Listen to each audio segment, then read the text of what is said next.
ওজুর ফরজ কেইটা, গোসল ফরজ কেইটা, নামাজও কেইটা ফরজ কেইটা সুন্নত থাকে সকলে জানা উচিত। এটি আমার প্রশ্নটা হল নামাজের ভিতৰত ফরজ কেইটা?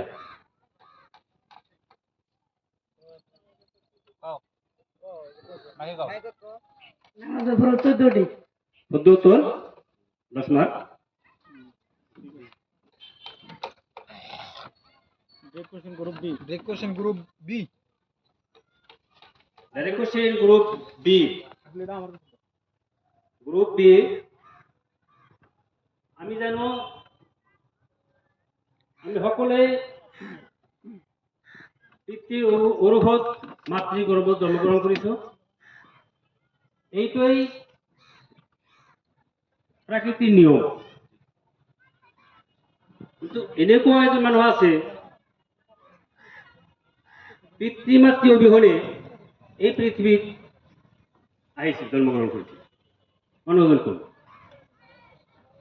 পিতৃ মাতৃ অবিহনে পিতৃ মাতৃ নোহোৱাকৈ এই পৃথিৱীত অৱতৰণ কৰিছিল। মানুহজনৰ নাম কি?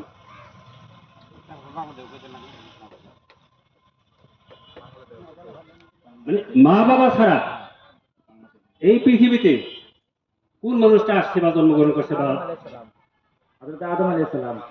শুদ্ধ উত্তর great Question group C. Great group C. Group C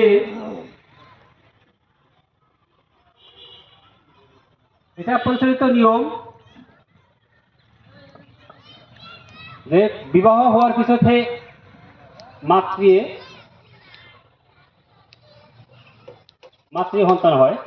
এটা স্বাভাবিক নিয়ম, প্রাকৃতিক নিয়ম। কিন্তু এই পৃথিবীর